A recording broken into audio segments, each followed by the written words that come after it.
So what if I told you the secret to building a billion-dollar company wasn't some super complex algorithm, but actually a really simple, powerful rule? Well, today we're unpacking the core philosophy of one of the world's most talked about entrepreneurs, and trust me, it's a total game changer.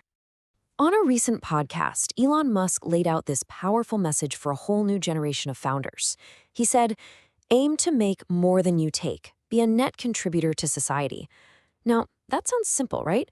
But in a world that is just obsessed with quick profits and flashy exits, that idea is, well, it's pretty radical. It cuts right to the heart of what business is supposed to be about. I mean, let's be real. We live in an era of insane valuations and non-stop funding frenzies. So advice like this, it's a huge reality check. It just cuts through all that noise and brings the focus back to what actually matters. But okay, what does that actually mean in practice? How do you build a business that genuinely gives more than it gets?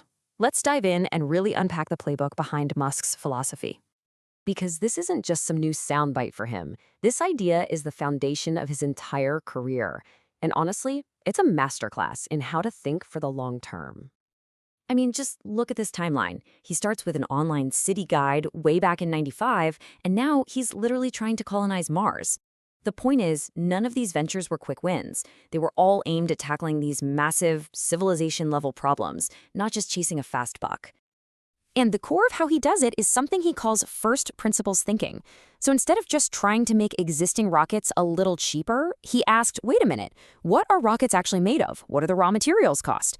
By breaking the problem down to its most basic truths, he could build a new solution from the ground up and in the process completely disrupt an entire industry. So what does that mindset look like in practice, day to day? Well, it's about asking yourself the hard questions. Are you chasing usefulness, or are you just chasing money? Are you obsessing over your product or your press releases? Are you building for your actual customers, or for that viral LinkedIn post about your funding round? It's about embracing delayed gratification and understanding that your ability to learn is your single greatest asset. And this is where the rubber meets the road. It all translates into a pretty practical action plan. First, find a real problem by talking to real people. Then, design a solution that has clear value. It saves time, saves money, something tangible. You have to commit to the grind. And yeah, use AI as a tool, not a crutch. But most importantly, you have to ask yourself every single month, was I a net taker or was I a net contributor? That's the question that separates the makers from the takers. But here's the thing. Musk's technology-first approach isn't the only way to build an empire. To really get how unique it is, let's put it side by side with another giant of industry, Jeff Bezos. This right here shows the fundamental difference between them. Musk starts with a huge technological problem and works forward, basically betting that he knows what customers will want in the future. Bezos, on the other hand, starts with an obsessive focus on what customers need right now, and then works backwards from there to innovate a solution. And their communication styles, they could not be more different, and they perfectly reflect their strategies. Musk is the ultimate showman, right? He announces these audacious goals to attract the best talent on the planet. Bezos is the quiet operator, testing and learning in the shadows, sometimes for years, before he ever reveals his next big move. Their leadership styles are polar opposites too. Musk is the relentless micromanager, pushing this insane pace and demanding everything aligns with his vision.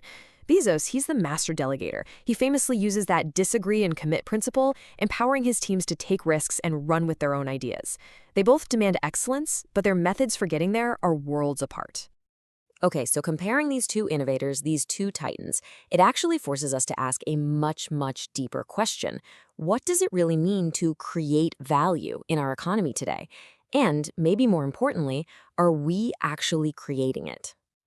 The economist Mariana Mazzucato warns that we've gotten dangerously good at confusing genuine value creation with something else entirely, value extraction. You can think of it like this. It's the difference between baking a bigger pie for everyone and just figuring out how to take a bigger slice of the pie that's already there. As she puts it, we've started to confuse rents, which is unearned income, with profits, which is earned income. So think about a company that spends its money lobbying for tax breaks instead of investing in new products. They're not creating new value, are they?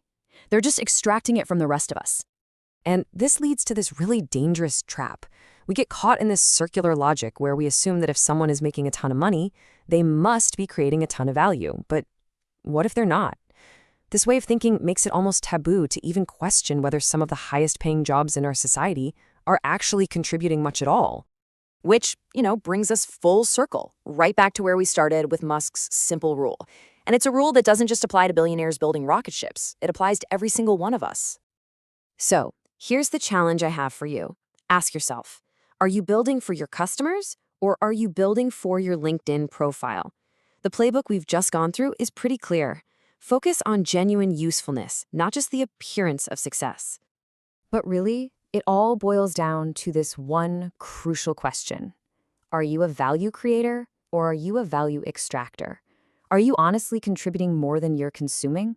Because in the end, whether you're building rockets to Mars or you're just building a better life for yourself and your family, there's really only one question that truly matters. What will you make? And maybe more importantly, what will you leave behind?